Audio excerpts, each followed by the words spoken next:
o que nós vamos falar hoje, o texto, a meditação nossa está em 1 Pedro, capítulo 3, do versículo 13 ao 17, mas nós estaremos fixados aí mais tempo no versículo 15.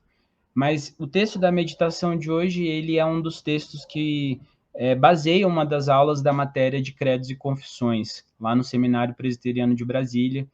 E então nós vamos começar essa exposição de hoje falando sobre a tragédia da Guanabara, né? Ou a confissão de fé fluminense, a confissão de fé da Guanabara, que foi um momento único na história da nossa igreja protestante, um momento que marca, por exemplo, o primeiro culto reformado, o primeiro culto cristão, no dia 10 de março de 1557, poucos dias depois dessa comitiva que foi enviada lá de Genebra chegar ao Rio de Janeiro. Então, nós temos o primeiro culto protestante no dia 10 de março de 1557. Bom, meus irmãos, sem mais delongas, então, vamos começar. Existia um homem chamado Nicolas de Villegaignon, e ele era vice-almirante lá na França. E ele teve um desentendimento com o capitão da cidadela de Brest, que era a principal fortaleza, e esse capitão ele era muito querido pelo rei Henrique II, que gostava muito mais do capitão do que Villegaignon.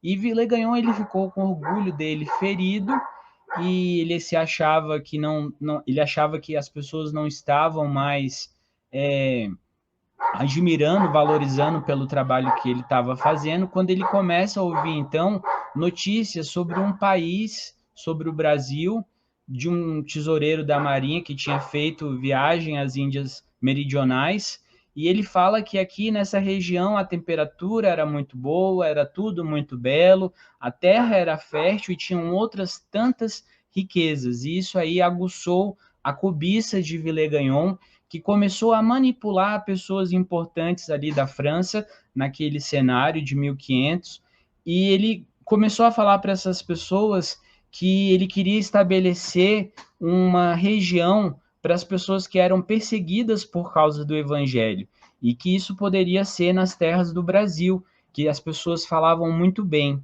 Então ele começa a tentar ganhar apoio, e ele consegue 2 grandes navios, belos e novos navios, além de 10 mil francos, para ele poder gastar com homens e pessoas e a munição que mais ele precisasse. Nesse contexto, Villegaignon ele começa a publicar por toda a parte que ele precisava de pessoas tementes a Deus, pessoas que fossem pacíficas, e que essas pessoas poderiam ir com ele para o Brasil caso elas tivessem o desejo de formar uma congregação de pessoas voltadas para o serviço divino. Então, eles saem ali daquela região da França no dia 15 de julho de 1555. Só que, desde o início da viagem, eles começam a ver e ter alguns problemas, né? Eles viam que eles não teriam como subsistir nessa terra, e algumas pessoas ficaram enfermas e morreram, e isso gerou uma revolta contra Villegaignon. Então, Villegaignon ele ficou ali acuado nessa situação de estar na nova terra, quando eles chegaram, e em certo momento as pessoas tentaram matar Villegaignon. E Villegaignon era protegido por 3 soldados escoceses que descobriram aquela situação, e eles arranjaram uma forma de proteger ali o chefe deles, e então Villegaignon ficou muito grato, e por certo momento ele ficou muito afeiçoado à palavra de Deus, e ele começou a mostrar então o desejo de ter um ministro do evangelho ali naquela região, que doutrinasse a sua família, bem como as pessoas pobres daquela região onde eles estavam localizados, em Coligny, que também é conhecido hoje em dia como Rio de Janeiro. Foi nesse momento então que Villegaignon ele escreve uma carta até Calvino, na cidade de Genebra, e ele pede então que alguns ministros sejam enviados, alguns evangelistas. E ele promete para essas pessoas que elas seriam bem acolhidas durante a viagem, que elas seriam acolhidas na estadia delas nesse novo país, e que elas teriam até mesmo o direito de regressarem livremente até a França, se elas não gostassem do que elas tinham experimentado. Então, Calvino, mais a Igreja de Genebra, né, eles enviam para o Brasil 2 ministros. Isso é muito interessante, porque é muito tempo antes da chegada da Igreja Presbiteriana. Então, ele envia ao Brasil 2 ministros, um chamado Pierre Richer e o outro chamado Guilherme Cartier. E um deles tinha 50 anos, o primeiro, né, o Richer, e o Cartier tinha 30 anos de idade. Já nessa viagem para o Brasil, eles experimentam torturas e falta de alimentos. Não apenas esses 2 ministros, mas todos aqueles cristãos que tinham embarcado nessa viagem para o Brasil. Essa comitiva ela chega no Brasil no dia 7 de março de 1557, 2 anos, então, a partir da saída de Villegagnon da França. E esses ministros, quando eles chegam ao Rio de Janeiro, eles apresentam as credenciais que tinham sido assinadas por João Calvino, e ali eles começam a trabalhar. Só que ali, naquele trabalho do dia a dia deles, eles começam a encontrar uma certa resistência. A primeira resistência que esses irmãos encontram era de um homem chamado Cointac, que ele queria ser superintendente do episcopado, porque isso tinha sido pretensamente prometido para ele lá na França. E ele começa a criar problemas com a ceia do Senhor, afirmando, entre outras coisas, né, que essa ceia ela tinha que ser com uso de pão sem fermento e o vinho tinha que ser misturado com a água. E essa posição do Cointac, ela foi criticada pelos ministros de Genebra, que eles defendiam que eles tinham que se manter rigorosamente restritos ao que Jesus Cristo tinha ensinado e ao que os discípulos tinham deixado por escrito. Sem a partir desse momento, o relacionamento de Villegagnon com os ministros reformados começa a ficar muito problemático e eles começam a enfrentar, então, muitas resistências, não podendo orar em público, não podendo levar a palavra para as pessoas, e eles eram rejeitados de uma forma muito forte, porque o Villegagnon, ele mostrou quem ele era realmente, que ele queria ter poder e ele queria ser reconhecido, e ele não admitia, então, que a igreja se manifestasse contra a vontade dele. Ele se junta, Villegagnon se junta com Itac, que depois, anos depois, vai ser também rejeitado com Itac, e ele se junta a outras pessoas para prejudicar a igreja de Cristo na Nova Terra, no Brasil. Então, acontece em determinado momento que os ministros e toda aquela comitiva que tinha vindo junto com eles, eles resolvem voltar para a França. Villegagnon cria uma série de resistência, de problemas para que esses irmãos voltassem até a França, e em determinado momento eles conseguem um navio que levasse eles. Só que esse navio era muito velho, tinha muitos problemas. Quando eles, então, adentram o mar, a água começa a entrar nesse navio, a água também entra no local onde tinham os alimentos, e os alimentos começam a se deteriorar, a perder o uso deles, e é necessário que algumas pessoas que estavam ali naquele navio saíssem. Então saem 5 pessoas que eram leigos, não eram teólogos. Essas pessoas saem, inicialmente elas têm 4 dias bons, de ventos bons, de mar bom, tranquilo, e depois elas seguem numa constantes tempestades, vento forte, e elas enfrentam aí muitos problemas, até que então elas chegam a um grupo de indígenas, e depois elas decidem, depois de alguns dias, de 12 dias para ser mais exato, elas decidem voltar então até a região onde os franceses estavam, porque elas não queriam se juntar aos portugueses, e elas pensavam que ali teriam mais chances de viver. Nessa recepção desse grupo de 5 pessoas, Villegagnon inicialmente ele tem uma fala muito doce, muito afável, mas essa paz, depois de alguns dias, ela acaba e Villegagnon toma posse do barco dessas pessoas e prende elas na prisão, e o desejo dele é que ele pudesse, então, matar essas pessoas. Mas como ele iria fazer isso?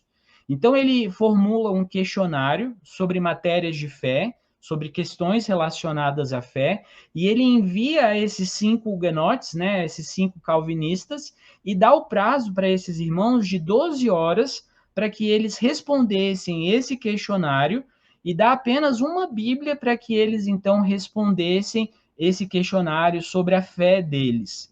E mais tarde, né, eles respondem e eles afirmam vez após vez que eles não vão negar a palavra de Deus, que eles não vão negar as escrituras, e aqui a gente está falando novamente de cristãos leigos e não de pastores, não de ministros do evangelho, e essas pessoas elas não negam ao Senhor. Na verdade, 3 dessas pessoas não negam, que é o Jean Bourdel, o Mathieu Vernois e o Pierre Bourdon. O André Lafon, que era ele era um alfaiate, ele nega a fé e decide servir então a Villegagnon. E a outra pessoa que tinha ficado, né, ali, que era o Jacques de Ballet, ele conseguiu fugir, mas depois, meses mais tarde, ele foi pego na Bahia e depois ele foi executado no Rio de Janeiro.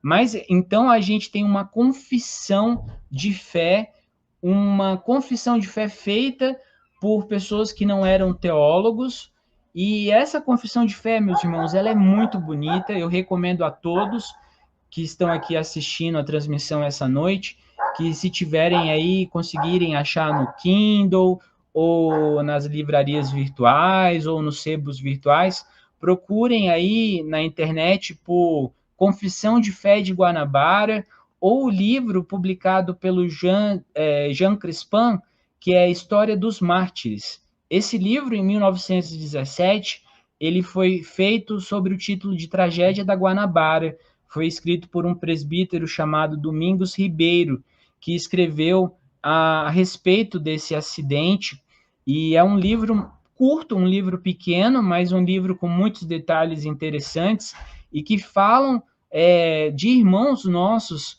que vieram até o nosso país trazer a palavra de Deus, antes até mesmo de Simonton, e esses irmãos, eles então morreram, deixaram o seu sangue aqui nas nossas terras, porque eles amavam muito mais ao Senhor do que eles amavam, então, as suas próprias vidas. Uma coisa que é interessante e que me cativa muito no texto dessa confissão é a introdução ao texto dessa confissão. E eu vou ler aqui para os irmãos. Diz assim: segundo a doutrina de São Pedro, apóstolo, em sua primeira epístola, todos os cristãos devem estar sempre prontos para dar a razão da esperança que neles há, e isso com toda a doçura e benignidade. Nós, abaixo assinados, senhor de Villegagnon, unanimemente, segundo a medida de graça que o Senhor nos tem concedido, damos razão a cada ponto como nos haveis apontado e ordenado, começando no primeiro artigo. Eu acho muito interessante que eles tinham a palavra de Deus com ele, a Bíblia deles. Aqui está a minha Bíblia, ó, da Igreja Presbiteriana Unida, que eu consegui da última vez que eu fui aí com a minha esposa.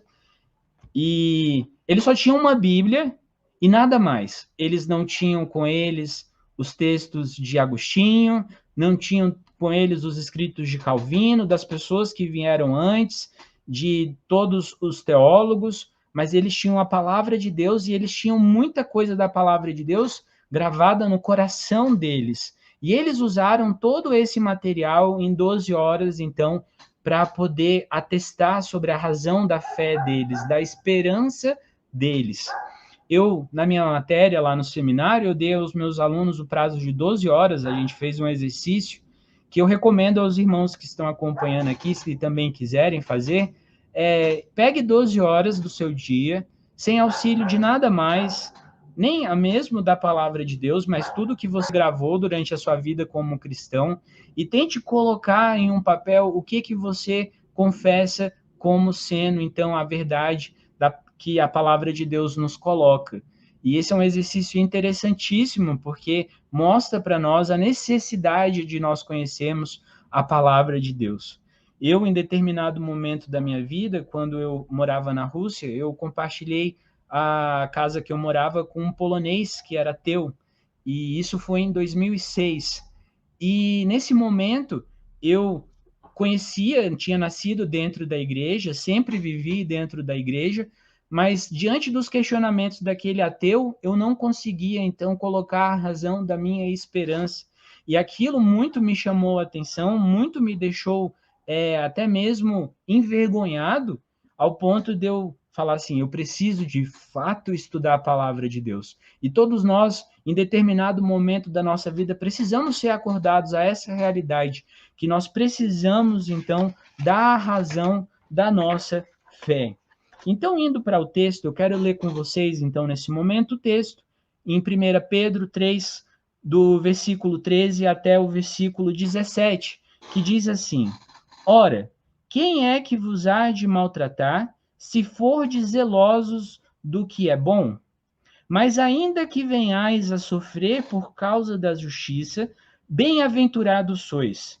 Não vos amedronteis, portanto, com as suas ameaças, nem fiquem alarmados. Antes, santificai a Cristo como Senhor em vosso coração, estando sempre preparados para responder a todo aquele que vos pedir razão da esperança que há em vós. Esse é o texto que os três ali, os huguenotes, colocaram no início da sua confissão. 1 Pedro 3,15. E continua assim: fazendo, todavia, com mansidão e com temor, com boa consciência, de modo que naquilo em que falam contra vós outros, fiquem envergonhados os que difamam o vosso bom procedimento em Cristo. Porque se for da vontade de Deus, é melhor que sofrais por praticardes o que é bom do que praticando o mal.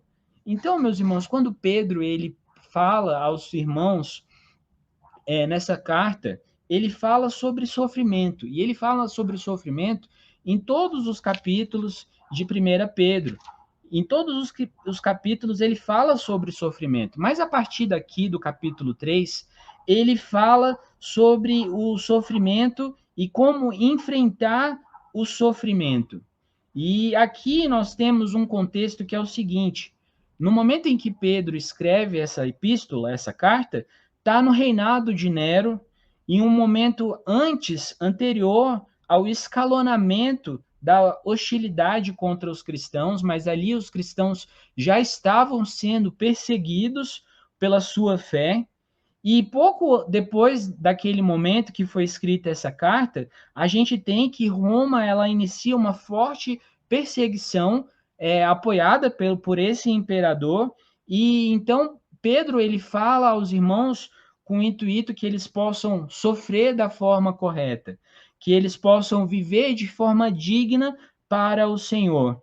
Ele começa falando no capítulo anterior, né? Ele vai exortando dos deveres que nós temos como servos. Depois ele fala da forma como a mulher deve viver diante do seu próprio marido, depois do marido diante da sua mulher, e da forma como os irmãos devem viver diante um do outro, de forma exemplar. E aqui, então, Pedro fala sobre como nós podemos sofrer com paciência, como diz Calvino, né, no seu comentário sobre esse texto, e como nós podemos, então, encarar as hostilidades que o mundo oferece contra os cristãos. E essa questão, como nós podemos enfrentar as hostilidades contra nós, não é uma questão que é apenas para os dias de Pedro, para as pessoas em Roma, essa é uma questão que também é muito presente para nós hoje em dia. Então, Pedro ele deixava claro para as pessoas que se elas vão sofrer, que elas deixem claro que elas sofrem por fazer o bem e não por fazer o mal. É a primeira coisa que ele coloca aqui nessa perícope para as pessoas que vão ler o que ele tem a dizer. Ele diz assim: ora, quem é que vos há de maltratar se vocês forem zelosos do que é bom? Então, não temam. Se vocês vão fazer o que é bom, não temam. A gente vê, por exemplo, até escritos de pessoas que não eram da fé, que falam que se a pessoa fizer o que é bom, ela não tem o que temer. Platão falava sobre isso, por exemplo, e na República, né? E ele fala sobre isso, que a gente não deve temer. Se você faz o que é bom, não tema. Agora, se você faz o que é mal, espere, então, a consequência do seu ato. Então, fala, olha, se vocês... quem é que vai maltratar vocês, meus irmãos? Se vocês forem bons no que vocês fazem, se vocês forem zelosos e cuidadosos. Mas ainda assim vai existir um momento que, mesmo fazendo o que é bom, mesmo fazendo o que é correto, vocês serão perseguidos. Mas ainda assim, não se amedrontem, não tenham medo. Como diz, por exemplo, no Sermão do Monte, bem-aventurados aqueles que são perseguidos por causa da justiça. Logo, nós não devemos temer o que o homem faz, mas nós devemos temer a mão pesada de Deus sobre o seu povo. O que o homem faz, a perseguição que existe nesse mundo contra aqueles que confessam a palavra, ela vai existir, ela é normal, ela é esperada, porque a palavra de Deus nos coloca que essa perseguição, ela vai acontecer. Mas a palavra de Deus também nos diz, não fiquem com medo. É o que diz o versículo 14. Mas ainda que vocês venham a sofrer por causa da justiça, vocês são bem-aventurados. Então, amedronteis, portanto, com as ameaças que esses homens fazem. Nem fiquem, então, alarmados. Só o que vocês devem fazer é outra coisa. Antes, porém, contudo, todavia, santificai a Cristo como Senhor em vosso coração, estando sempre preparados para responder a todo o que vos pedir razão da esperança que há em vós. O que está dizendo aqui? Está dizendo assim, coloquem Cristo, que é o Senhor da vida de vocês. Então não temam a César, temam a mim, que sou o seu Deus, porque eu sou o dono da sua vida. César, ele não é o seu dono. Quem é o seu dono sou eu. Então tenham a mim no seu coração e vivam a sua vida diante de todos os problemas que essa vida vos colocar. Então ele aqui nos coloca que nós devemos ter um comportamento que, em primeiro lugar, honre o nome de Deus. E será que nós temos tido, meus irmãos, esse comportamento que honra o nome do nosso Senhor? Nós temos enfrentado, nós temos vivido dias difíceis, dias de cancelamento, que tem sido aí um termo muito usado nos dias de hoje, onde as pessoas, ao se manifestarem o que pensam, elas logo são punidas, como a gente viu no caso daquele jogador de vôlei que se manteve contra uma posição de uma empresa de quadrinhos sobre a questão de dois super-heróis, homens, estarem se relacionando, numa coisa tão simples, muita coisa aconteceu na vida dele por causa disso, e a perseguição está aí. Nós precisamos, então, santificar a cada dia das nossas vidas Cristo, vivermos a cada dia Cristo. E uma coisa que é interessante nesse capítulo, nesse texto, é que o comportamento, Pedro começa falando que o comportamento ele pode sim calar a boca dos caluniadores. Só que Pedro ele não para aí. Ele não fala assim que não é só o comportamento, não é só o que você faz. Mas ele diz, mas também não dispense a boa explicação, a boa apologética, não dispense a boa defesa da sua fé. Se você tiver oportunidade para falar, fale. Se você tiver uma oportunidade para colocar o que você pensa de acordo com a palavra de Deus, sendo fiel à palavra de Deus, fale. E não é apenas o comportamento e a fé e a explicação da fé andando de lados opostos, elas têm que andar juntas. Você não pode ter um comportamento muito bom e uma apologética muito ruim, nem uma apologética muito boa e um comportamento muito ruim. Existe a necessidade de nós caminharmos com os dois ao mesmo tempo. Um comportamento que cale a boca dos caluniadores, como mais tarde Pedro vai falar, mas também um desejo de conhecer a palavra e estar pronto para nos posicionarmos diante da palavra, colocando a razão da nossa esperança para um mundo que vive sem esperança. Então, essa explicação, ela não pode ser uma explicação acalorada, mas ela tem que ser uma explicação com mansidão e temor. Uma das coisas que nós acompanhamos muito na internet, quem usa muito YouTube sabe disso com perfeição, é que muitas vezes as pessoas, ao debaterem teologia, elas falam sobre a palavra de Deus com muita raiva no coração, com uma intensidade que o objetivo delas é ganhar um argumento e não o irmão. Elas querem apenas saírem vencedoras do debate, elas querem apenas ter a ideia que elas saíram dali ganhando. Mas o nome de Cristo não ganha o coração da pessoa que ouviu aquela verdade. Muitas vezes essas pessoas, elas colocam a verdade em termos claros e estão corretas no que elas falam, mas a forma como elas tratam essa verdade, essa é uma forma que não tende a dar glória ao nome de Cristo Jesus. Então a gente precisa entender que a verdade ela não pode ser dita de qualquer jeito.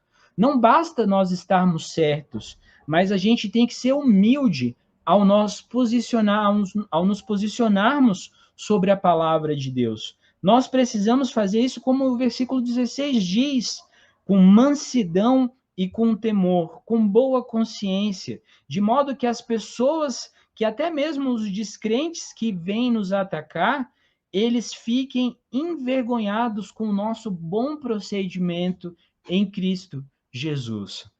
É interessantíssimo que aqui, mais de 500 anos depois, nós temos o exemplo desses 3 homens que confessaram a Cristo, mas morreram afogados, foram empurrados de penhasco, com pedras presas em grilhões aos seus pés, porque eles amaram a Cristo. E eles colocam isso logo na introdução do texto da confissão deles, que o desejo deles é fazer isso com toda a doçura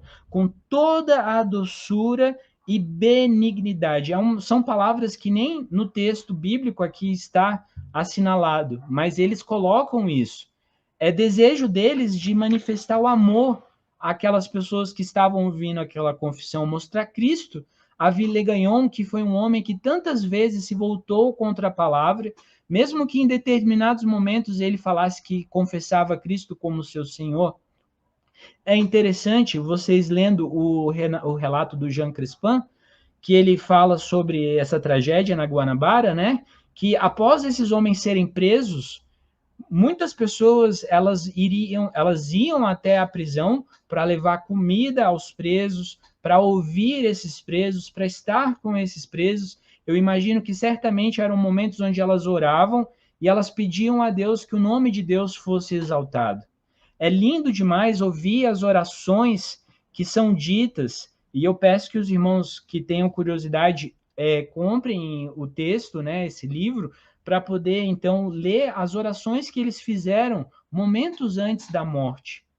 Que até o último suspiro, que o desejo que estava no coração deles é que, de forma doce e também de forma única, diante de Cristo, as pessoas conhecessem o Salvador, aquele que salvou aquelas pessoas da morte.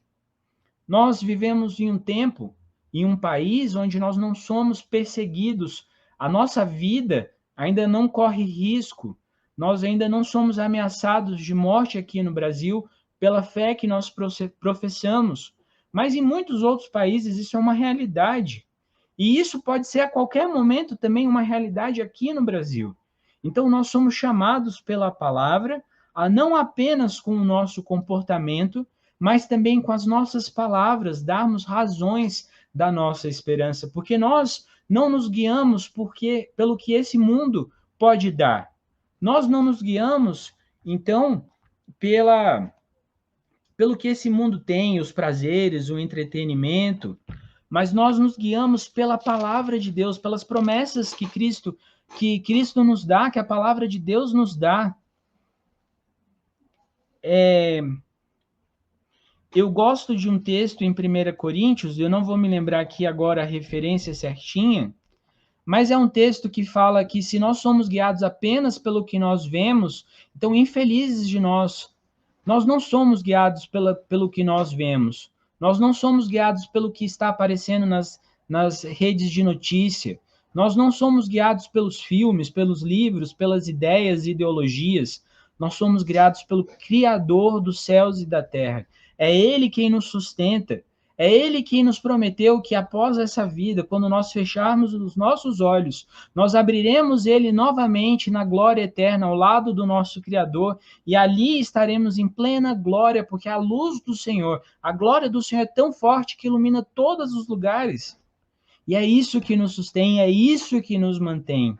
Então, meu amor, meu irmão, que é amado, eu pergunto aos irmãos, qual é a razão da sua fé? O que faz você acordar todos os dias, ir ao trabalho, enfrentar o trânsito, enfrentar talvez pessoas ruins no seu trabalho? O que faz você não desistir do seu casamento? O que faz você criar os seus filhos? É a palavra de Deus? É o Senhor? Porque se não for isso, meu irmão, a razão da sua esperança é uma razão furada. Como o barco que carregava aquelas pessoas de volta para a França, que estava cheio de água inundando e que certamente iria afundar se aqueles 5 homens continuassem ali naquele barco, a razão da esperança seria furada. Então a nossa esperança está em Deus, no nosso Criador, no nosso mantenedor.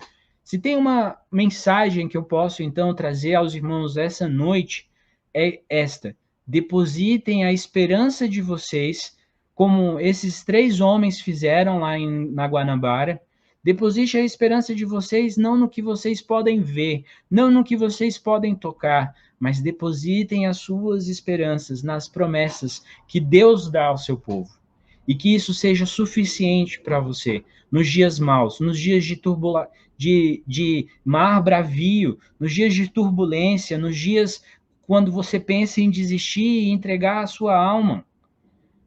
Confie no Senhor, entregue o seu caminho ao Senhor e viva uma vida com verdadeira esperança. O livro de Apocalipse, que para muitas pessoas é um livro que causa medo, então se torna um livro de alegria, um livro de esperança, um livro de vida, porque nós estamos lendo ali o que Deus vai fazer com o seu povo eleito, o seu povo que Cristo derramou o sangue para remir os pecados e unir essas pessoas novamente a Deus, o Pai. Então que isso, meus irmãos, seja verdade na vida de cada um dos que aqui estão assistindo essa conexão com Deus, esse episódio da conexão com Deus.